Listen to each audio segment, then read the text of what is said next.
आज गुरु पूर्णिमा का पर्व है और गुरु पूर्णिमा का जो पर्व है वो भारतवर्ष के इतिहास का बहुत पुराना और स्वर्णिम इतिहास है। उसका अपना एक पृष्ठ है, उसकी अपनी एक पृष्ठभूमि। गुरु पूर्णिमा भारत में जो भारत की संस्कृति है, उस संस्कृति के अनुसार गुरु पूर्णिमा का बहुत बड़ा महत्व है, क्योंकि भारत की जो एजुकेशनल प्रणाली है वो गुरु शिष्य परंपरा पर चलती है। और जो एजुकेशनल प्रणाली गुरु शिष्य परंपरा पर चलती है वहां गुरु का महत्व अलग है। हालांकि शुरुआत हम ये मानकर करते हैं कि आदि गुरु के द्वारा जो शिक्षा दी गई और उस शिक्षा से जो हमारी ऋषि परंपरा, हमारी जो मुनि परंपरा, हमारे यहाँ के जो संस्कृति, हमारे यहाँ के जो संस्कार शुरू हुए, वो आदि गुरु के रूप में भगवान शिव को माना जाता है। लेकिन आधुनिक समय पर, यानी कि हम ये कहें कि शुरुआत तो प्राचीन समय पर ही हो गई थी, आधुनिक समय पर ये मान के चलते हैं कि वेद व्यास जी के जन्म के अवसर पर हम वेद व्यास के नाम से वेद व्यास को मानते हुए गुरु पूर्णिमा का पर्व मनाते हैं। वेद व्यास महाभारत के रचयिता हैं और उससे पहले वेद व्यास जी ने ऋचाओं को कटिबद्ध करके या उनको श्रृंखलाबद्ध करके ऋचाओं को वेदों के रूप में, 4 वेदों के रूप में अलग अलग रखा। और वो गुरुओं के गुरु माने जाते हैं। महादेव के बाद, आदि गुरु के बाद सबसे ऊंचा स्थान अगर किसी का आता है तो वो है महर्षि व्यास। और महर्षि व्यास के जन्मदिन के रूप में गुरु पूर्णिमा को मनाते हैं। गुरु पूर्णिमा पर्व पर एक और खास बात है कि ये आषाढ़ की शुक्ल पक्ष की पूर्णिमा है। यहाँ अंधियारे से खत्म होकर उजियाले की तरफ हम चलते हैं, तो हम ये मान के चलते हैं कि ये उजियाले की ओर है। और ये जो शब्द गुरु है, ये 2 शब्दों से मिलकर बना है, जिसको हम गु और रू, गु से मतलब अंधकार से है और रू से मतलब उजाले से है। अंधकार को दूर करने का जो तरीका है, अंधकार को दूर करने का जो पथ प्रदर्शक है, उसको गुरु के रूप में जानते हैं। गु को हम लोग, जो भारतवासी हैं, उनको गु को हम लोग इस रूप में भी लेते हैं कि ये गोबर है और गोबर निष्क्रिय है, जिसको हम मल समझकर फेंक देते हैं। उस मल में भी अगर किसी गुरु की छाया पड़ जाए, किसी ऐसे विद्वान की छाया पड़ जाए, वो भी उसमें जान और प्राण डाल देता है। और वही गोबर एक दिन शिवालय और मंदिर को लीपने और पोतने के काम आता है, जिसमें लोग बैठकर अध्ययन करते हैं, जिसमें लोग बैठकर पूजा पाठ करते हैं, जिसमें लोग बैठकर अपने पूर्वजों की आराधना करते हैं। तो गुरु पूर्णिमा का जो पर्व है वो शुरू से इस प्रकार से लिया गया। इसके अलावा हम लोग शुरुआत अगर करें तो यहाँ से कर सकते हैं कि गुरुओं की जो श्रृंखला भारत में रही है, वो श्रृंखला इस प्रकार से रही है कि गुरु शिष्य परंपरा के तहत ही भारत का बौद्धिक विकास हुआ और भारत जो जिस ऊंचाई तक पहुंचा, और आज भी भारत की सांस्कृतिक विरासत जो है वो गुरुओं के रूप में ही मिली है और शिष्यों के रूप में आगे बढ़ी है। वही शिष्य आगे चलकर गुरु बने हैं और फिर गुरु शिष्य परंपरा चलती रही है। पिछले 10,000 सालों के इतिहास को अगर हम उठाकर देखें तो ऐसा चलता आया। इसको तोड़ने का श्रेय अगर हम किसी को देना चाहें, श्रेय तो शब्द कहना थोड़ा सा उचित नहीं है, लेकिन अगर इसको तोड़ने का श्रेय किसी को हम देना चाहें तो हम ये कह सकते हैं कि गुरु शिष्य परंपरा या गुरुकुल शिक्षा प्रणाली को समाप्त करने का श्रेय लॉर्ड मैकाले को जाता है।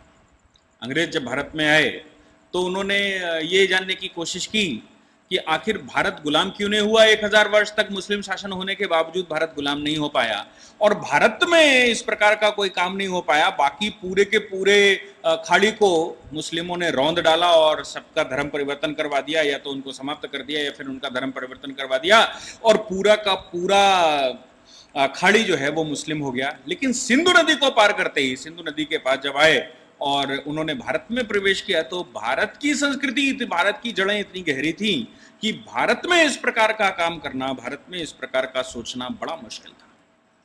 तो उन्होंने धर्म परिवर्तन करवाने का कोशिश की। भारत में किसी भी प्रकार से उन्होंने भारतवासियों को प्रताड़ित करने की कोशिश की, जजिया टैक्स लगाए, धर्म के ऊपर टैक्स लगाए, धर्म मानने वालों की हत्याएं की गई, उनका प्रताड़ना की गई, उनसे टैक्स ज़्यादा लिया गया। सभी प्रकार के जितने प्रकार के दुष्कर्म वो कर सकते थे उतने प्रकार के दुष्कर्म भारतवासियों के ऊपर करने का प्रयास किया गया मुस्लिमों के द्वारा। लेकिन फिर भी जब अंग्रेज आए, अंग्रेज़ों और मुसलमानों के बीच में लगभग 700-800 वर्ष का फ़र्क है। हम ये मान के चलते हैं कि भारत में मुस्लिम शासन 700 में आना शुरू हुआ था और 1000 ईस्वी तक वो ठीक ठाक से आ गए थे। 11वीं ईस्वी में वो भारत में आ चुके थे, गौरी के आक्रमण हो चुके थे 11वीं ईस्वी में। और 11वीं ईस्वी में अगर हम ये मान के चलें कि सल्तनत का भारत में उदय हो चुका था और सल्तनत भारत में किसी भी प्रकार से अपनी सत्ता बना चुकी थी। तो सल्तनत पीरियड से अगर हम लेना शुरू करें 1765 में हम ये मान के चलते हैं कि अंग्रेज ठीक ठाक से भारत में बैठे। तो ये 700 साढ़े 700 वर्ष का पीरियड है और 750 वर्ष के पीरियड में आप मान सकते हैं कि कम से कम 40 पीढ़ियां हिंदुओं की पास हुई होंगी। 40 पीढ़ियां पास होती गई लेकिन धर्म परिवर्तन नहीं करवा पाए, लेकिन मुस्लिम संस्कृति को भारत में किसी भी प्रकार से जड़ें नहीं मिल पाई। उसका कारण खोजने का प्रयास अंग्रेजों ने किया। अंग्रेज क्रिश्चियन संस्कृति से आए थे, उन्होंने खोजने का प्रयास किया कि आखिर बात क्या है। लॉर्ड मैकाले ने पूरे हिंदुस्तान की यात्रा की। लॉर्ड मैकाले की जो पूरी यात्रा है उसका वृतांत 1835 2 फरवरी 1835 में ब्रिटिश पार्लियामेंट में एक रिपोर्ट रखी गई, जिस रिपोर्ट को रखने वाले विलियम एडम्स थे। विलियम एडम्स बहुत बड़ा अधिकारी था और जो लॉर्ड मैकाले को यहाँ पर काम सौंपा गया था उसकी रिपोर्टिंग उसने विलियम एडम्स को की और विलियम एडम्स ने उस बात को पार्लियामेंट के अंदर रखा। ये जो लॉर्ड मैकाले की रिपोर्ट है और पार्लियामेंट में रखा गया, उसमें बड़ी विचित्र तरह की बातें हमको देखने को मिलती हैं। और जो बड़ी विचित्र तरह की बातें हमको देखने को मिलती हैं उसमें कम से कम हमको ये देखने को मिलता है कि भारत कितना समृद्ध था। बाकी तो अंग्रेजों ने आने के बाद भारत के ऐतिहासिक रूप से जितने दस्तावेज थे उनको नष्ट करने का प्रयास किया, भारत के जो साइंटिफिक रिसर्चेस थी वो नष्ट करने का प्रयास किया और उन्होंने भारत की जो सांस्कृतिक विरासत थी जो हमारे पास इनहेरिटेंस में चल रही थी उसको तो नष्ट करने का सवाल नहीं होता क्योंकि वो तो संस्कृति में है। लेकिन जो दस्तावेजी साक्ष्य थे और जो दस्तावेज भारत में थे उन सभी दस्तावेजों को समाप्त करने का प्रयास अंग्रेजों ने किया। तो अब बचा क्या? ऐसा सोर्स हमारे पास कौन सा है जो बड़ा सोर्स है? वो लॉर्ड मैकाले की रिपोर्ट ही है जो हमको भारत की समृद्धता के बारे में बताती है। सोचने की बात यह है कि अगर कोई बात हम लोग कहते हैं, भारतवासी कहते हैं, तो शायद सामने से कुछ लोग ये कहने लगे कि नहीं ये तो अपनी तारीफ कर रहे हैं, लेकिन हम अपनी तारीफ के विषय में नहीं कह रहे, हम कहना चाहते हैं लॉर्ड मैकाले की रिपोर्ट के बारे में, जो कि एक अंग्रेज था और भारत में उस समय अंग्रेजी शासन चल रहा था। भारत में अंग्रेजी शासन के तहत रिपोर्ट बनाई है।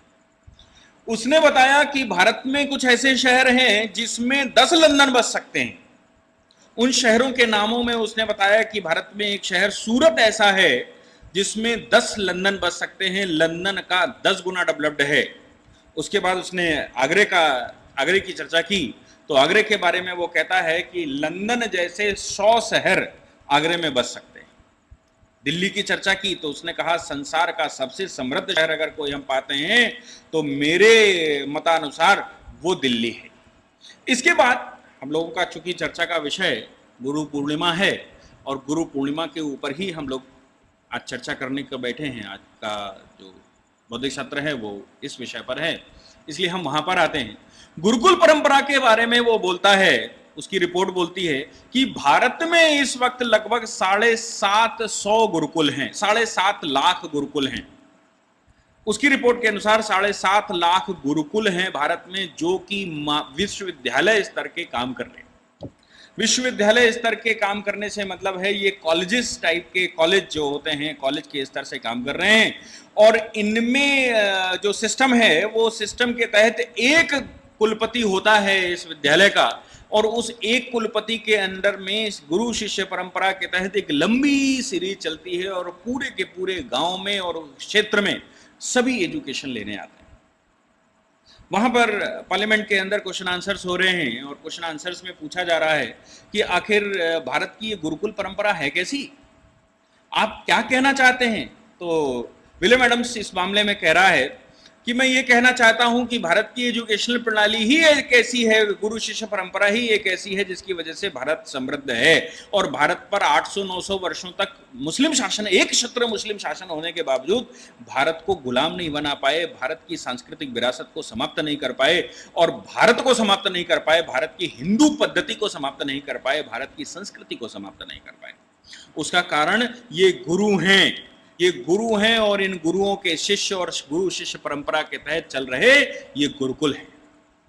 इन गुरुकुलों के बारे में वो आगे बोलता है कि इन गुरुकुलों में लगभग 72 कोर्सेज चलाए जाते हैं, जिसमें 18 मेजर कोर्सेज हैं, और इन 18 मेजर कोर्सेज में स्किल डेवलपमेंट के कोर्सेज अगर मिला दिए जाएं तो लगभग 72 कोर्स भारत में चल रहे हैं। हर एक विश्वविद्यालय में लगभग 72 कोर्सेज चलते हैं। उसने इन विश्वविद्यालयों को अगर हम कहें तो विश्वविद्यालय ना करके आज की तारीख में हम इनको महाविद्यालय कहें, और महाविद्यालय के ऊपर के विश्वविद्यालयों की संख्या वो बताता है तो कहता है लगभग 8,500 ऐसे विश्वविद्यालय हैं जो इन गुरुकुलों से संबद्ध हैं, जहां पर हायर एजुकेशन के लिए, उच्च शिक्षा के लिए लोग जाते हैं। उच्च शिक्षा से मतलब आज का निकलता है, जैसे आज के समय पर हम लोग बीटेक करने जाते हैं, एमटेक करने जाते हैं, एमबीबीएस करने जाते हैं, बीए करने जा रहे हैं, एमबीए करने जा रहे हैं, एमसीए करने जा रहे हैं। इस प्रकार 18 प्रकार के सोर्सेस, 18 प्रकार के मेजर कोर्सेज और स्किल डेवलपमेंट के कोर्स मिला दिए जाएं तो लगभग 72 कोर्सेज की चर्चा मैकाले करता है गुरु शिष्य परंपरा के। इन कोर्सेज में उससे पूछा जा रहा है कि ये 18 कोर्सेज जो आप बता रहे हो, इन 18 कोर्सेज में क्या क्या चलता है? तो बोलता है कि यहां पर अभियांत्रिकी चलती है, यानी कि टेक्निकल एजुकेशन चलती है, यहां पर सर्जिकल एजुकेशन चलती है, यहां पर मेटलर्जिकल एजुकेशन चलती है, यहां पर भूमि से रिलेटेड एजुकेशन चलती है, यहां पर खगोल शास्त्र चलता है। और खास तौर से वो कहता है कि भारतवासी खगोल शास्त्र के तो महारथी हैं, वो हजारों वर्ष आगे की पीड़ा बता देते हैं कि कौन से ग्रह किस दिशा में किस समय पर किस प्रकार चल रहे होंगे, और उन ग्रहों की जो रेजें भारत में आ रही होंगी या देश में पड़ रही होंगी, वो रेजेस किस प्रकार से लोगों के मन मस्तिष्क पर इफेक्ट डाल रहे हैं, और वो रेजों की वजह से कौन सा व्यक्ति किस प्रकार से सोच सकता है और कौन सी स्किल किस व्यक्ति में हो सकती है। ऐसे गुरु के द्वारा उनकी जन्म पत्रियां, जन्मांग देखने के बाद खगोल शास्त्र के माध्यम से ही उनको शिक्षित किया जाता है, और जिस प्रकार से उनको शिक्षा दी जाती है उस प्रकार में वही व्यक्ति जाता है जिसकी अभिरुचि उसमें होती है, और उसी व्यक्ति का दाखला उसमें किया जाता है जिसमें यह मान के चला जाता है कुंडली के अनुसार, उसकी इच्छा के अनुसार, उसकी रुचि के अनुसार कि यह व्यक्ति क्या कर सकता है। ऐसा वो बोल रहा है। तो इसी बीच में एक सांसद खड़ा होता है और वो कहता है कि हाँ, मुझे मालूम है, मेरे दादा जब मद्रास में थे तो मद्रास में एक बहुत बड़ा युद्ध हुआ हैदर अली के साथ, और उस समय हैदर अली ने मेरे दादा की नाक काटकर भेज दिया था। मेरे दादा अपनी कटी हुई नाक लेकर यूं दौड़े जा रहे थे, और दौड़ते समय एक व्यक्ति उनको बैलगाड़ी पर मिला और उसने पूछा, भाई क्या हो गया? तो दादा को शर्म आई कि उसके क्या कहें, तो उनसे मेरे दादा ने कहा कि मेरी नाक में थोड़ी चोट लग गई। ऐसी चोट की पीड़ा को देखकर उस व्यक्ति को दया आ गई और उसने कहा कि चलो बगल के गांव में एक वैद्य हैं और उन वैद्य जी से तुम्हारी नाक को सही करवा देते हैं। तो मेरे दादा ने उनसे कहने का प्रयास किया कि अगर आप वैद्य से सही करवा देंगे, ऐसा कैसा वैद्य है, मैं तो वहां डॉक्टरों से, हमारे यहाँ के तो डॉक्टर नहीं कर पाते और हम लोग बहुत डेवलप्ड हैं। तो वो उस गांव में लेकर गया मेरे दादा को, और गांव में ले जाने के बाद उस वैद्य ने कुछ जड़ी बूटियां लगाने के बाद मेरी सर्जरी कर दी, और मेरे दादा की फोटो देखने के बाद, मेरे दादा की शक्ल देखने के बाद कहीं से ये एहसास नहीं हुआ जब वो सही हुए कि किसी भी प्रकार से उनकी नाक में कोई पीड़ा भी थी। ये स्किल डेवलपमेंट के प्रोग्राम, ये एजुकेशन के प्रोग्राम इनके गुरुकुलों में चलते हैं। तो पूछते हैं कि गुरुकुलों की फंड कौन देता है, इनका धन कहां से आता है?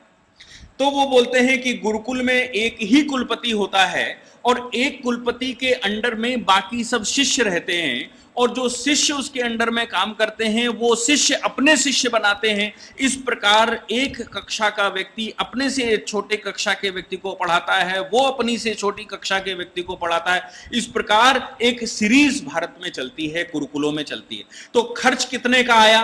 तो उन्होंने कहा खर्च करने के नाम पर केवल एक व्यक्ति का खर्चा उस गांव को उठाना पड़ता है, जिसको कुलपति के रूप में जानते हैं, और बाकी जितने भी शिक्षक वहां पर हैं वो शिक्षक और शिक्षार्थी हैं। वो स्वयं अपना पेमेंट करते हैं, वो स्वयं अपना खर्चा उठाते हैं, विद्यार्थी अपना खर्चा उठाते हैं। अब बाकी का जो धन आता है वो गुरुकुल के एक्सपेरिमेंटल काम जो ऋषियों मुनियों के द्वारा किए जाते हैं, उन एक्सपेरिमेंटल कामों में वो पैसा खर्च होता है और गुरुकुल की देख रेख और सुरक्षा के लिए खर्च होता है। तो वो कहता है कि उनसे पूछा जाता है कि फिर ये गुरुकुल के जो कुलपति होते हैं ये धन अपने घर में इकट्ठे करते होंगे? तो वो जवाब देते हैं कि ऋषि और ऋषि पत्नी दोनों ही पूज्य होते हैं। उनके यहां भारतवर्ष में ऋषि और ऋषि पत्नी दोनों ही पूज्य होते हैं, इसलिए वहां पर ऋषि और ऋषि पत्नी दोनों ही गुरुकुल में रहते हैं और उनका खर्चा पूरा गांव उठाता है। तो उन्होंने कहा कि कुछ धन भी इकट्ठा करते होंगे, भारतवासी कुछ धन भी इकट्ठा करते होंगे, धन इकट्ठा करने की व्यवस्था का क्या है?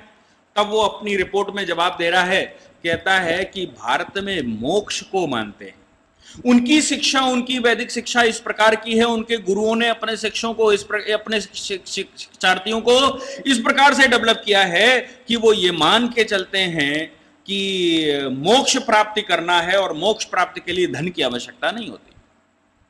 आवश्यकताओं को पूर्ण करने के लिए धन की आवश्यकता होती है, लेकिन मोक्ष को प्राप्त करने के लिए धन की आवश्यकता नहीं होती। इसलिए धन को संचय करने का क्या लाभ? किस लिए धन संचय किया जाए? वो कहता है कि इतने एजुकेटेड लोग भारत में पाए जाते हैं और गुरुकुल के जो कुलपति होते हैं वो इतने एजुकेटेड होते हैं कि वो उनको धन का मोह नहीं होता। और धन का मोह नहीं होता से मतलब, तो वो पूछता है कि ये मोक्ष क्या है? वहां पर पूछा जाता है कि मोक्ष क्या है, तो वो कहते हैं कि इनके एक गुरु ये अपने भगवान के रूप में भगवान श्री कृष्ण को मानते हैं और भगवान श्री कृष्ण वेदों से उठाकर मैटर को लाते हैं। इस विषय पर हम लोग नहीं पढ़ेंगे कि वेद पुराने हैं कि गीता पुरानी है, लेकिन वो ये मान के चलते हैं कि गीता भगवान श्री कृष्ण के द्वारा दी गई है और गीता में मोक्ष की भी लिखी है। कहते हैं क्या है भाई?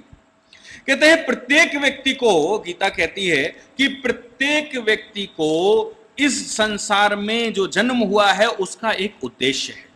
उस उद्देश्य की पूर्ति के लिए वो यहां पर आया है और ये मान के चलते हैं ना तो कोई यहां पर लेकर आया है और ना ही कोई यहां से लेके जाएगा, ना ही उसने कुछ कमाया है और ना ही कुछ विसारेगा। जब वो कुछ नहीं कमाएगा, कुछ नहीं विसारेगा, तो इनके गुरु कहते हैं, वो उनसे सवाल कर रहे हैं, जब कुछ कमाएगा नहीं, कुछ धमाएगा नहीं, कुछ लेकर नहीं जाएगा, कुछ इकट्ठा नहीं करेगा, इस तरह की अगर फिलॉसफी भारत में चलती है तो सारे लोग निकम्मे हो जाएंगे, कोई भी व्यक्ति काम नहीं करेगा। काम न करने के पीछे क्या उद्देश्य है? तो वो जवाब देते हैं कि काम के लिए तो गीता में कहा गया है कि कर्म करना है, और उनकी रामायण में भी कहा गया है कि कर्म प्रधान विश्व रच राखा। ये जो विश्व रचा गया है वो कर्म प्रधान है, कर्मों के द्वारा ही ये विश्व चलता है। लेकिन प्रत्येक व्यक्ति के जन्म के पीछे वो कर्म करने की विधा को मान के चलते हैं। तो पूछता है मोक्ष क्या है? ये कहते हैं मोक्ष वो है जो कोई भी व्यक्ति पृथ्वी से जाता है, कोई भी व्यक्ति, कोई आत्मा शरीर से जाती है तो वो आत्मा कर्ज रहित जानी चाहिए। कहते हैं किस प्रकार के कर्ज रहित? कैसे आत्मा जाती है, वो कैसे कर्ज और कर्ज रहित की बात करते हैं? तो उसमें जवाब लिखता है कि जो कर्ज की बात वो करते हैं उस बात में वो कहते हैं कि जिस माता से तूने जन्म लिया है उसका तू ऋणी है, जिस पिता के द्वारा तेरा पालन पोषण हुआ है उसका तू ऋणी है, इन पंच तत्वों से जो तूने प्राप्त किया है शरीर को डेवलप करने के लिए उसका तू ऋणी है। यानी कि पृथ्वी का, आकाश का और सूर्य का, जल का, अग्नि का, ये जो पंच तत्व हैं इनका तू ऋणी है, इनके ऋण को पूरा करना है। पिता से तूने, माता से जन्म लिया है, इसलिए एक पुत्र को देकर जाना है, वो उस तब ऋण से मुक्त हो पाएगा। और पुत्र प्राप्ति के लिए तूने एक भार्या की है, उस भार्या के सहयोग से तूने पुत्र की प्राप्ति की है, उस भार्या का तेरे ऊपर कर्ज है। और पिता होने के नाते चूंकि तूने अपने कुकर्मों को, अपने ऋणों को उतारने के लिए पुत्र को प्राप्त किया है, इसलिए पुत्र का भरण पोषण करना तेरा कर्तव्य है। ये सब काम जब आप कर लेंगे, इन ऋणों से मुक्त हो जाएंगे, तो इस पृथ्वी पर आप दोबारा जन्म नहीं लेंगे और आप जन्म मरण के बंधन से मुक्त होकर ईश्वर में विराजमान हो जाएंगे। तो कहते हैं कि ये पूरा का पूरा सिस्टम जो बना हुआ है, ये वेदों और गीता के आधार पर इनका पूरा सिस्टम बना हुआ है। तो कहता है कि वेदों में ऐसा आखिर क्या है, ऐसी कौन सी बात है? तो कहते हैं कि महर्षि व्यास के द्वारा लिखे गए वेद हैं, और इन वेदों में भारत में जितने प्रशिक्षण चलते हैं, वो सारे प्रशिक्षण अगर कहीं उनकी मेथोलॉजी मिलती है, उनकी टेक्नोलॉजी कहीं मिलती है, तो वो वेद हैं, उनका जहां से क्रिएशन हुआ। तो वो कहते हैं वेद कितने पुराने हैं? तो मैकाले कहता है वेदों को हम ये मान के चलते हैं कि लगभग 2000-2500 साल पुराने हैं, लेकिन भारतवासी इन वेदों को लगभग 8000 वर्ष पुराना मानते हैं। लेकिन एक सर्वमत ये कहता है कि लगभग 4000 वर्ष पुराने वेद हैं। 4000 वर्षों से इनकी जो संस्कृति भारत में चली आ रही है, उसके पीछे एक व्यास नाम का व्यक्ति था जिसने वेदों को लिखा और जिसने महाभारत की रचना की। उन्हीं व्यास को लेकर हम आज गुरु पूर्णिमा का महोत्सव मना रहे हैं, क्योंकि ये उनका जन्म था, ये उनका जन्मदिन था। मैकाले की पूरी रिपोर्ट को अगर हम पढ़ते हैं, तो वो कहता है कि भारत की गुरुकुल परंपरा इतनी शक्तिशाली है कि भारत में अपने माता पिता से ऊपर लोग गुरुओं को रखते हैं, और माता पिता स्वयं गुरु के कृतज्ञ होते हैं जो उनकी संतानों को शिक्षित कर रहे होते हैं। तो बोले कि गुरु की फीस वगैरह कैसे निर्धारित होती? तो कहते हैं गुरु की फीस नहीं होती, स्वेच्छा से लोग दक्षिणा देते हैं, और स्वेच्छा से जो लोग दक्षिणा देते हैं, उस दक्षिणा के माध्यम से वो दक्षिणा इतनी एकत्रित हो जाती है कि गुरु अपने परिवार का भरण पोषण करने के बाद जो धन बचता है उसको गुरुकुल में लगा देता है और गुरुकुल का विकास करता है। गुरुकुल को सजाना संवारना उस पूरे गांव का दायित्व बनता है। वो अपने गुरुकुल को बड़े अच्छे से सजाते हैं, और गांव में किसी भी व्यक्ति को अगर दुख तकलीफ पीड़ा होती तो उसका मुफ्त में इलाज और उसकी टेक्नोलॉजी को ट्रांसफर करना इस गुरु का कार्य रहता है, जो कुलपति उस विश्वविद्यालय का है, उस महाविद्यालय का जो कुलपति है। तो ये कुलपति जो महाविद्यालय है, इसमें जो गुरु है, इस गुरु का बहुत लंबा चक्कर है और बहुत बड़ा इसका अपना रोल है। तो कहते हैं कि तुम ये रिपोर्ट जो दे रहे हो 1870 पन्ने की, ये 1870 पन्ने में तुम क्या यही लिख के लाए हो सब कि इनके यहाँ के किस प्रकार के, क्या उनकी महिमा को गाना है? वो कहता है नहीं, उनकी महिमा को तो मैं आपको सुना रहा हूं कि भारतवर्ष में लगभग 7.5 लाख महाविद्यालय चलते हैं और लगभग 7000 यूनिवर्सिटीज चलती हैं, विश्वविद्यालय चलते हैं, और उनमें स्किल डेवलपमेंट के डिफरेंट प्रोग्राम चलते हैं। भारत में जो ब्रिटेन में पद्धति, यूरोप में पद्धति, आपको बता दूं कि बहुत अंत तक ब्रिटेन में पद्धति रही है कि किसी भी व्यक्ति को अगर कुछ बीमारी हो जाती थी तो उनके शरीर से ब्लड को निकालकर ये मान के चलते थे कि ब्लड खराब हो गया है, पुराना ब्लड निकाल दिया जाए तो नया ब्लड जो बनेगा वो बैक्टीरिया रहित बनेगा। लेकिन भारत में कुछ पुड़ियां देते हैं और उन पुड़ियों को खिलाकर वो ब्लड को निकालने की आवश्यकता नहीं पड़ती, कोई भी चीरा फाड़ा लगाने की आवश्यकता नहीं पड़ती, और उसके माध्यम से उसको सही कर दिया जाता है। सर्जरी के मामले में भारतवासी कुछ ऐसे हैं कि वो चेहरे भी बदल देते हैं, और चेहरे बदलकर वो गुप्तचर बना लेते हैं। गुप्तचरों के माध्यम से वो पूरे देश की गुप्तचरी व्यवस्था करते हैं, ऐसी हमको सूचना मिली है। तो उनसे सवाल किया जा रहा है कि ये जो वैभव आप भारत का बता रहे हैं, इस वैभव से हमको क्या लाभ और हानि होने वाला है? हमको क्यों सुना रहे हो इतनी मोटी रिपोर्ट को?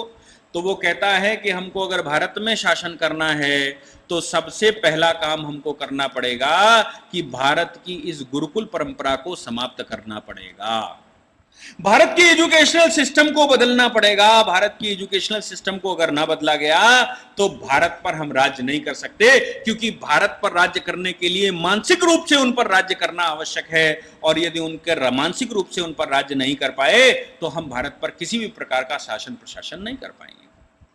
और भारत में मानसिक रूप से राज्य करना बड़ा मुश्किल है, क्योंकि ये जो गुरु है, जो कुलपति बैठता है, ये कुलपति इतना टेक्निकल व्यक्ति होता है, इतना ज्ञानी व्यक्ति होता है कि हमारे यहाँ के जो मिनिस्टर्स हैं, जो सारे मिनिस्टर्स मिल जाए तो एक एक महाविद्यालय के एक कुलपति के बराबर नॉलेज सब मिलके नहीं रखते।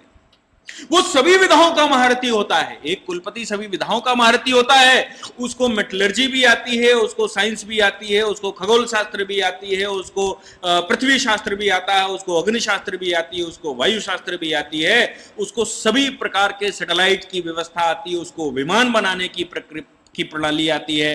वो विषयों पर विशेष जानकारी रखता है, वो भाषा पर विशेष कमांड रखता है। वो एक व्यक्ति, एक जो कुलपति बना है एक महाविद्यालय का, वो इतना ब्रिलियंट होता है कि हमारी पूरी की पूरी संसद मिलकर उसको पार नहीं पा सकती।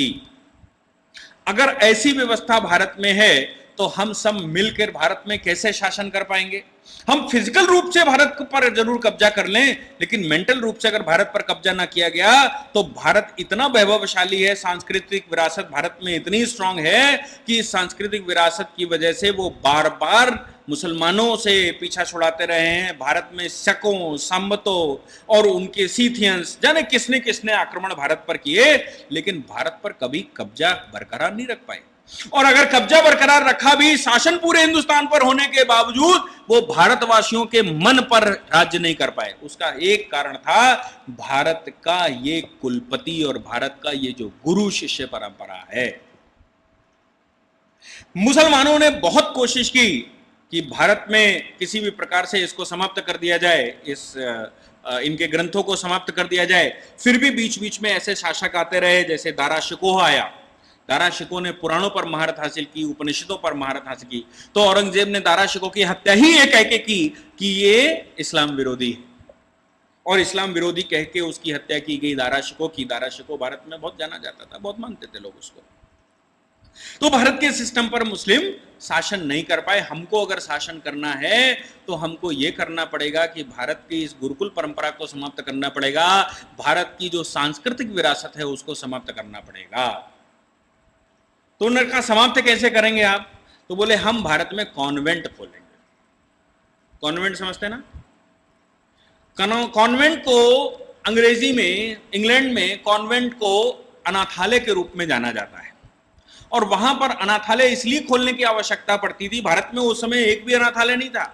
मैकाले कहता है कि मैं पूरे भारत में घूम के आया, वहां पर एक भी बैगर नहीं पाया जाता, भिखारी नहीं, भिक्षु नहीं पाया जाता, और अगर कोई मांगने वाला पाया भी जाता तो वो साधु के रूप में होता है और वो बड़ा विद्वान होता है। उसकी विद्वता इतनी स्ट्रांग होती है कि वो जिस गांव में जाकर बैठता है उस गांव के सभी लोग उसको संत मानकर उसके पास आते हैं, उसको मांगने की आवश्यकता ही नहीं पड़ती। भारत में इस प्रकार की परंपरा है। और भारत में जो मॉन्क्स हैं, जो घुमक्कड़ एक प्रजाति है, गेरुए कपड़े पहन के टहलते रहते हैं, वो बड़े विद्वान होते हैं, और उनका कार्य ही सिर्फ दूसरों के द्वारा दिए गए धन और दान के द्वारा अपना भरण पोषण करना होता है। एक गांव में रुकते हैं, कुछ दिन वहां की संस्कृति को समझते हैं, दूसरे जगह की संस्कृतियों को वहां पर बताते हैं और दूसरे गांव में बढ़ जाते हैं। इस प्रकार टेक्नोलॉजी का ट्रांसफर भी, ये जो भिक्षु वर्ग जिसको हम समझ रहे हैं, ये जो बाबा वर्ग है, ये टेक्नोलॉजी का ट्रांसफर भी एक महाविद्यालय से दूसरे महाविद्यालय और एक स्थान से दूसरे स्थान, एक गांव से दूसरे स्थान में टेक्नोलॉजी को ट्रांसफर भी करता है। इस प्रकार भारत में टेक्नोलॉजी ट्रांसफर होना बहुत आसान है। भारत में लगभग उस समय का जो डेटा है वो कहता है कि 2 लाख ऐसे लोग हैं जो भारत में एक स्थान से दूसरे गांव में, एक गांव से दूसरे गांव, एक शहर से दूसरे शहर में जा जाके टेक्नोलॉजी ट्रांसफर करते हैं। उनको हम भिक्षु वर्ग में नहीं रख सकते क्योंकि वो भिक्षा नहीं मांगते। इसलिए पूरे के पूरे भारत में जब मैं प्रक्रिया करता हूं तो ये पाता हूं कि भारत में एक भी भिक्षु नहीं, और उसका कारण मैंने आपको बताया। तो भारत की जो संस्कृति है, भारत का जो सिस्टम है, उसको नष्ट करना आवश्यक है। और वो कहता है कि हमारे यहां का जो सिस्टम है, जो कॉन्वेंट हमने खोल के रखे हैं, वो कॉन्वेंट के बारे में आपको बता दें, इनके यहां का एक बहुत बड़ा दार्शनिक हुआ है प्लेटो, और प्लेटो का शिष्य एक हुआ है अरस्तु। प्लेटो का कहना यह है कि पति और पत्नी का जो मिलन होता है वो सिर्फ और सिर्फ मजा मारने के लिए होता है। संतान उत्पत्ति के पश्चात संतान का पालन पोषण करना उनका कर्तव्य नहीं बनता। जब संतान का पालन पोषण करना उनका कर्तव्य नहीं बनता, और उनका दार्शनिक ऐसा बोलता है, जैसे अपने यहां संत होते हैं ना, वैसा उनका दार्शनिक ऐसा बोलता है, तो उनके दार्शनिक बोलने के मतलब ये होता है कि बाकी सब फॉलोवर्स हो गए, तो लोगों ने संतान उत्पत्ति की, जिसको मोह नहीं हुआ उसने छोड़ दिया तो सरकार को पालन पोषण करना होता है। और सरकार को पालन पोषण कहां करे? तो सरकार उसके लिए अनाथालय खोलती है, जिसको अंग्रेजी में कॉन्वेंट कहते हैं। तो वो कहता है कि हम भारत में कॉन्वेंट खोलेंगे। तो उससे ब्रिटिश पार्लियामेंटेरियन कह रहे हैं कि अगर तुम वहां पर कॉन्वेंट खोलोगे तो तुम तो कहते हो कि भारत में कोई अनाथ ही नहीं है, भारत में कोई भिक्षु नहीं तुमको मिला, तो कॉन्वेंट खोल के क्या करोगे? वो कहता है हम बनाएंगे ना, हम भारत में भिक्षु बनाएंगे, हम भारत के लोगों की संस्कृति को समाप्त करेंगे, और हम भारत में ऐसा कुछ करेंगे जिससे कि लोग अनाथ हो जाएं और वो वहां पहुंच जाए। इसके लिए वो 3 बातों को कहता है भारत की अर्थव्यवस्था को समाप्त करना पड़ेगा, वहां से आर्थिक पलायन करना पड़ेगा। दूसरा, वहां की सांस्कृतिक विरासत को समाप्त करना पड़ेगा, और तीसरा, वहां की गुरुकुल परंपरा को समाप्त करना पड़ेगा। इन गुरुकुलों को समाप्त करना पड़ेगा। ब्रिटिश पार्लियामेंट में इस आशय से एक विधेयक पारित होता है, और भारत में मैकाले पद्धति इंट्रोड्यूस कर दी जाती है। भारत में जो मैकाले पद्धति इंट्रोड्यूस की जाती है उसके अनुयायियों में बहुत बड़े बड़े भारत के संत हुए हैं, जैसे राजा राम मोहन रॉय, जिनके बारे में बड़ी बड़ी बातें लोग करते हैं, लेकिन हकीकत तो यह है कि वो 10 वर्ष कंपनी में काम करने के बाद कंपनी के प्रतिनिधि के रूप में काम कर रहे थे। तो उन्होंने जो सिस्टम चलाया वो अंग्रेजी एजुकेशन को भारत में बढ़ाने के लिए मैकाले ने काम किया। मैकाले का मानना यह था कि इससे हमको दो लाभ होंगे, एक तो भारत की संस्कृति समाप्त होगी, भारत की एजुकेशन प्रणाली समाप्त होगी, और दूसरा हमको अंग्रेजी एजुकेशन के लोग मिल जाएंगे, जो हमारा लेबर वर्ग, जो हमारा कर्मकार वर्ग बनेगा और वो हमारा भक्त हो जाएगा। इसके लिए उन्होंने सबसे पहले गुरुकुलों के जो कुलपति थे उनको जेलों में डालना शुरू किया। इसको करने के लिए भारत में 1861 में एक पुलिस एक्ट पास हुआ। भारत में पुलिस की आवश्यकता कभी नहीं पड़ी। पुलिस एक्ट पारित हुआ। पुलिस एक्ट पारित होने के बाद इंडियन पीनल कोड, भारतीय दंड संहिता पारित हुई, ताकि ऐसे लोगों को दंड दिया जा सके जो ब्रिटिश गवर्नमेंट के कंट्रोल के बाहर ऐसे कार्य कर रहे हैं जो कि भारतवासियों की समृद्ध करने का काम कर रहे हैं, भारत में सांस्कृतिक विरासत को बढ़ाने का काम कर रहे हैं, भारत की गुरुकुल परंपरा को आगे बढ़ाने का काम कर रहे हैं। इनके ऊपर दंड कार्रवाई की जा सके और इनको पकड़ने के लिए पुलिस प्रशासन की व्यवस्था की जा सके। इसलिए सबसे पहले 1861 में 2 एक्ट पास हुए। एक तो इंडियन पुलिस एक्ट 1861 पास हुआ और दूसरा इंडियन पीनल कोड 1861 पास हुआ, जो कि भारत 1862 में इंप्लीमेंटेशन में आया। यह गुरुकुल परंपरा की चर्चा मैकाले अपनी 1870 पेजेस की रिपोर्ट को 2 फरवरी सन 1835 में रख रहा है ब्रिटिश पार्लियामेंट के अंदर। ऐसी गुरुकुलों की समृद्धि थी। इसलिए हमारे यहां कहा जाता है कि गुरु गोविंद दो खड़े काके लागों पाए और बलियारी गुरु आपकी गोविंद दियो बताए। अगर ईश्वर और गुरु दोनों साथ में खड़े हैं तो पहले किसके पैर पड़ने हैं? पहले हमको गुरु के पैर पड़ने हैं और उसके बाद हमको ईश्वर के पैर पड़ने हैं, क्योंकि ये गुरु है जिसने ईश्वर को बताया है। इसके अलावा हम दूसरा एक श्लोक कहते हैं, गुरुर ब्रह्मा गुरुर विष्णु गुरुर्देवो महेश्वरा। गुरु ही ब्रह्मा है, गुरु ही विष्णु है और गुरु ही महेश है। जो 3 शक्तियां हैं वो तीनों शक्तियां गुरु में ही विराजमान हैं, इसलिए गुरु की ही पूजा करना। इस परंपरा को आगे बढ़ाते हुए भारत में 1905 में जब भारत में स्वतंत्रता आंदोलन छिड़ा, बंगाल विभाजन के खिलाफ आंदोलन छिड़ा, तो उसमें एक बहुत बड़े संत ने पार्टिसिपेट किया। फ्रांस में रहा करते थे बचपन में, एक डॉक्टर की संतान थे, भारत में आए, बड़ौदा की सरकार के पास काम करने लगे। लेकिन 1905 का जब आंदोलन हुआ तो तिलक के संपर्क में आने के बाद उन्होंने आंदोलन में भाग लिया और हिंदू विश्वविद्यालय खोलना, हिंदू महाविद्यालय खोलना, संस्कृत एजुकेशन को बढ़ाना, ऐसे काम शुरू किए। उनका नाम था अरविंद घोष। अरविंद घोष, बाद में हम अरविंद घोष को महर्षि अरविंद के रूप में जानते हैं और ये मान के चलते हैं कि महर्षि अरविंद ही प्रेरणा स्रोत हैं संघ की स्थापना में। आरएसएस की स्थापना में महर्षि अरविंद का बहुत बड़ा योगदान है। हम आपको उसका विस्तृत चर्चा बताते हैं, क्योंकि संघ के संस्थापक परम पूज्य हेडगेवार जी नागपुर अधिवेशन कांग्रेस में काम करते थे, तो कांग्रेस का नागपुर अधिवेशन में वो काम कर रहे थे और उस अधिवेशन की अध्यक्षता करवानी थी। तो तिलक उसके अध्यक्ष होने वाले थे, लेकिन तिलक की अचानक मृत्यु होने की वजह से अध्यक्ष नहीं मिल रहा था। गांधी जी नए थे, खिलाफत आंदोलन भारत में छेड़ना था। उस खिलाफत आंदोलन के प्रतिनिधित्व के रूप में किसको लाया जाए?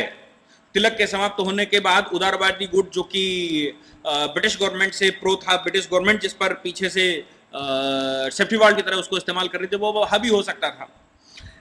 तो ढूंढा गया कि भाई किसको लाया जाए। इस प्रकार हेडगेवार जी पुडुचेरी चले गए और पुडुचेरी में महर्षि अरविंद से मिले। महर्षि अरविंद से कहा कि भाई अध्यक्ष हमको एक चाहिए, आप अध्यक्षता कर दीजिए चल के, क्योंकि आपके परम मित्र तिलक की मृत्यु हो चुकी है। तो महर्षि अरविंद ने डॉक्टर हेडगेवार से 2 शब्द कहे और उन्होंने कहा कि देखिए, हम अध्यक्षता तो आपकी कर देंगे चल के, अध्यक्षता करने में हमको कोई दिक्कत नहीं, लेकिन हमको दिखाई दे रहा है कि अगले 40-50 वर्ष में भारत की बहुत बुरी दशा होने वाली है। उस दशा को बचाने के लिए एक ऐसे संगठन की आवश्यकता तब पड़ेगी जो कि इस बुरी दशा से बचा सके, क्योंकि अंग्रेज ने अब मस्तिष्क पर अपने पैर जमा लिए हैं और भारत की जो गुरुकुल परंपरा है उसको समाप्त कर दिया है। अब उसको पुनः स्थापित करने के लिए हमको एक संगठन की आवश्यकता आज के 50 वर्ष बाद पड़ेगी। उस समय भारत पर विदेशी शक्तियां हावी हो जाएंगी। आज भी भारत पर विदेशी शक्तियां हाजिर हैं और भारत की स्वतंत्रता को तो कोई रोक ही नहीं सकता। भारत तो स्वतंत्र होकर ही रहेगा, क्योंकि अभी सांस्कृतिक विरासत भारत में जीवित है। लेकिन अंग्रेजों ने जो बीज बो दिया है मैकाले के रूप में, उस बीज को काटना बड़ा मुश्किल हो जाएगा। इसलिए हमको आगे भविष्य में 50 वर्ष बाद एक संगठन की आवश्यकता पड़ेगी। खैर, महर्षि अरविंद की बात सुनकर हेडगेवार चले आए, महर्षि अरविंद भी चले आए। महर्षि अरविंद ने अध्यक्षता की, अधिवेशन हो गया। लेकिन डॉक्टर हेडगेवार के दिमाग में वो बात कौंती रही कि ये जो संस्कृति परिवर्तन हो रहा है, इस संस्कृति परिवर्तन में हमको बहुत बड़ा नुकसान होने वाला है और आगे भविष्य की नींव आज ही डालनी पड़ेगी। यही कारण था सन 1925 में परम पूज्य डॉक्टर हेडगेवार ने संघ की स्थापना की। कुछ लोग चलने को तैयार थे, कुछ चलने को तैयार नहीं थे। 5 शिष्यों को लेकर डॉक्टर हेडगेवार आगे बढ़ लिए और आगे बढ़ते बढ़ते आज 85 वर्षों में, 88 वर्षों में संघ की जो पोजीशन है वो आप देख रहे हैं। और आज की तारीख में संघ के द्वारा ही सिर्फ मार्गदर्शन हो रहा है और संघ के मार्गदर्शक के रूप में फिर वही बात, गुरु पूर्णिमा की बात डॉक्टर हेडगेवार के मस्तिष्क में आई। लोगों ने डॉक्टर हेडगेवार को गुरु मानने के लिए अग्रसर हो गए कि हम आपको गुरु मानेंगे और गुरु दक्षिणा आपके नाम से करेंगे। डॉक्टर हेडगेवार को समझ में आया कि अगर कोई व्यक्ति गुरु के रूप में बैठता है तो हो सकता है कि उसमें कमियां और भविष्य में संगठन को नुकसान हो जाए। भारतवर्ष में जो गुरु मानते रहे हैं वो भगवा को गुरु मानकर ही युद्ध लड़ते रहे हैं, भगवा को गुरु मानकर ही अग्नि को प्रज्वलित करते रहे हैं, भगवा अग्नि को ही मानकर हम उसको उसमें यज्ञ करते रहे हैं और भगवा को मानकर ही हम सूर्य की पूजा करते रहे। क्यों ना भगवा को ही, क्यों ना गुरु अपना कुछ ऐसा रखा जाए जो शुद्धियों से, जो अशुद्धियों से परे हो और वो शुद्ध हो। शुद्ध के रूप में भगवा ध्वज को उन्होंने अपने गुरु के रूप में, पूरे संगठन के गुरु के रूप में भगवा ध्वज को माना और सन 1928 से भगवा ध्वज को भारत में शाखाओं में फैलाया जाने लगा और गुरु दक्षिणा भी भगवा ध्वज के नाम से होने लगी। इसका नतीजा हम आज की तारीख में देख पा रहे हैं कि अगर संघ ना होता तो शायद आज से 15 वर्ष पहले ही भारत में मुस्लिम शासन बड़ी तेजी से अपनी जड़ें जमा चुका होता। इवन हम 1950 के बाद ही बड़ी तेजी से कन्वर्ट हो रहे थे। गांधी परिवार का तो हाल आप देख ही रहे हैं कि क्या है, वो मुस्लिम परस्त कितने हो चुके हैं और किस प्रकार से मुस्लिमों की सेवा कर रहे हैं। लेकिन डॉक्टर हेडगेवार को जो बात समझ में आई वो महर्षि अरविंद ने कही थी और महर्षि अरविंद भारत माता का मंदिर बनाकर पुडुचेरी में पूजा करते थे, वहां पर वो तपस्या किया करते थे और महर्षियों को आगे का भविष्य दिखाई देने लगता है। तो उन्होंने कहा कि भारत तो आजाद हो ही जाएगा, आज नहीं तो कल भारत को तो आजाद होना ही है, क्योंकि भारत का 4000 वर्ष पुराना गौरवशाली इतिहास ये बताता है कि भारत पर बार बार का हमले होते रहे, भारत पर बार बार कब्जे होते रहे और भारत पर बार बार लोगों ने आक्रमण किया, बार बार सरकारें बनी, लेकिन उसके बावजूद सांस्कृतिक विरासत जिंदा होने की वजह से हम आजाद होते चले गए। लेकिन आज की तारीख में जो मैकाले ने किया है, मैकाले की पद्धति को जो आगे बढ़ाया गया, उससे हमारी संस्कृति समाप्त हो रही है, हमारे यहाँ की गुरुकुल परंपरा समाप्त हो रही है। और अगर हमारी गुरुकुल परंपरा समाप्त हो गई तो हमारे यहाँ सांस्कृतिक विरासत समाप्त हो जाएगी और सांस्कृतिक विरासत समाप्त हुई तो वैसे ही हम अंग्रेजी मस्तिष्क से काम करने लगेंगे और अंग्रेज हमारे ऊपर हावी हो जाएगा और विदेशी मेरे ऊपर हावी हो जाएगा। आज उस मैकाले पद्धति का परिणाम हम देख रहे हैं। चूंकि पिछले आजादी के बाद पिछले 60-65 वर्षों में कोई काम ऐसा नहीं हुआ जिससे गुरुकुलों का बढ़ावा हो। हम तो एक व्यक्तिगत संगठन के रूप में चलाते हैं जो व्यक्तिगत हिंदू का व्यक्तित्व निर्माण करते हैं और उसके दिमाग में आज भी हमने संस्कृति को जीवित करके रखा है। वो तो संघ का कार्य है जो महर्षि अरविंद के द्वारा चिताया गया।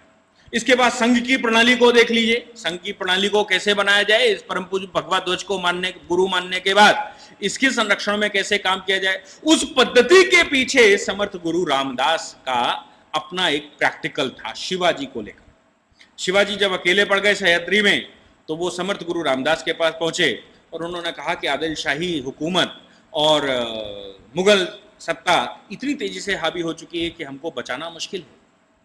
समर्थ गुरु रामदास ने उस समय अखाड़े खोले और अखाड़ों में हनुमान जी की मूर्ति हुआ करती थी और हनुमान जी को हम गुरु के रूप में लेते हैं क्योंकि हनुमान जी एक ऐसे देवता हैं जो बल बुद्धि विद्या दोनों के, तीनों के दाता हैं। बल भी देते हैं, विद्या भी देते हैं और बुद्धि भी देते हैं, यानी कि वो हमारे परम गुरु के रूप में आते हैं। तो गुरु को वहां पर माना गया, उन अखाड़ों में भी गुरु को माना गया और गुरु के रूप में हनुमान जी की स्थापना की गई और पूरे हिंदुस्तान में, पूरे सह्याद्री में अखाड़े खोले गए। उन अखाड़ों में जो पहलवान पहलवानी करते आते थे उनको देश की संस्कृति के बारे में बताया जाता था, उनको देश की सांस्कृतिक विरासत के बारे में बताया जाता था, उनको देश पर जो हो रहे हमले हैं उनके बारे में बताया जाता था। और उन अखाड़ों पर जो शिष्य इकट्ठे हुए, जो पहलवान इकट्ठे हुए, समर्थ गुरु रामदास के जो शिष्य थे, उनसे सेना बनी और उस सेना को शिवाजी से सहयोग मिला और उस सेना ने आदिल शाही हुकूमत को समाप्त किया और लगातार मुगलों के साथ युद्ध लड़ते रहे। यानी कि परम पूज्य डॉक्टर हेडगेवार को यह समझ में आया कि अगर गुरु भी माना है हमने, भगवा को गुरु तो मान लिया, उन्होंने हनुमान जी को गुरु माना था, हमने भगवा को गुरु तो मान लिया या भगवा को गुरु मान लेंगे, लेकिन उसके बावजूद इन पहलवान कैसे तैयार हो? पहलवान तैयार करने के लिए हमने स्वस्थ शरीर की कल्पना की और खेल कूद और इनकी प्रणाली संघ की शाखाओं में डाली। भगवा ध्वज के नेतृत्व में हम संघ की प्रणाली को वहां पर मानते हैं, भगवा ध्वज के नेतृत्व में हम सारे काम करते हैं, उसको हम गुरु मानते हैं और ये मान के चलते हैं कि उसमें किसी भी प्रकार का दोष नहीं। ये व्यक्ति नहीं है जो बिगड़ जाए, ये व्यक्ति नहीं है जो फिसल जाए, ये व्यक्ति नहीं है जो भ्रष्ट हो जाए। ये भगवा ध्वज है जिसको सांस्कृतिक विरासत के रूप में हमने महाभारत काल से और उससे पहले के जो काल रहे हैं उन पर सभी योद्धाओं के जो सत्य के पुजारी थे उनके योद्धाओं के छतरी पर भगवा ध्वज होता था।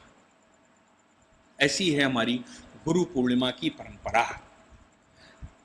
हम आपसे एक्सपेक्ट करेंगे, हम इस देश के व्यक्तित्व निर्माण, इस देश के व्यक्तियों का निर्माण, इस देश के लोगों का निर्माण करते हुए यह आह्वान करते हैं कि इस देश में आज बहुत आवश्यकता है इस भगवा ध्वज के अंदर आने की, इस भगवा ध्वज के अंदर आने की और इस भगवा ध्वज के नेतृत्व में, मार्गदर्शन में काम करने की। गुरु पूर्णिमा का महोत्सव एक ऐसा महोत्सव है जो हमको बार बार याद दिलवाता है कि भारत की वैभवशाली समृद्ध गुरुकुल परंपरा किस प्रकार की थी और इस गुरुकुल परंपरा के माध्यम से भारत कैसे आज तक जीवंत रहा। 4000 वर्षों के इतिहास में भारत पर सैकड़ों प्रजातियों ने हमला किया, सैकड़ों प्रजातियों ने शासन किया, लेकिन वो हम में रम गए, हम उनमें नहीं रम पाए। उसका कारण ये भगवा ध्वज है, उसका कारण ये गुरुकुल परंपरा है, उसका कारण महर्षि व्यास हैं। इसके बाद एक दूसरा, भारत में एक दूसरे संप्रदाय को मानने वाले हुए जिनको बौद्ध कहते हैं, वो हिंदू हैं, बौद्ध कहते हैं। भगवान बुद्ध ने भी धर्म चक्र प्रवर्तन जिसको हम कहते हैं, यानी कि पहला उपदेश सारनाथ में दिया, वो दिन बुद्ध पूर्णिमा का ही था, वो दिन पूर्णिमा का ही था, आषाढ़ की ही पूर्णिमा थी। इसलिए इस दिन को हम बुद्ध पूर्णिमा के रूप में भी मानते हैं। व्यास पूर्णिमा, बुद्ध पूर्णिमा, शिव पूर्णिमा और गुरु पूर्णिमा, इन नामों से हम इनको जानते हैं। हम आपका बहुत कम समय लेते हुए अपने शब्दों को विराम देंगे और आह्वान करेंगे कि इस परम पूज्य भगवा ध्वज को अपना गुरु मानते हुए गुरु पूर्णिमा से हम संकल्प करें कि इस देश की रक्षा करना हमारा कर्तव्य बनता है और इस देश का संरक्षण करना हमारा कार्य बनता है। जय हिंद, जय भारत।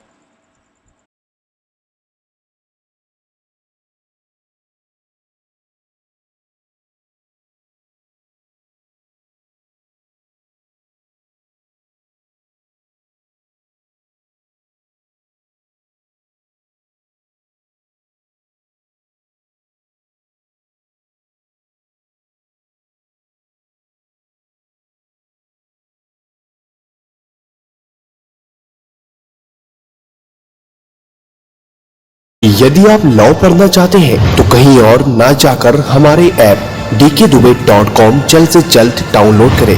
डाउनलोड लिंक डिस्क्रिप्शन में अवेलेबल है।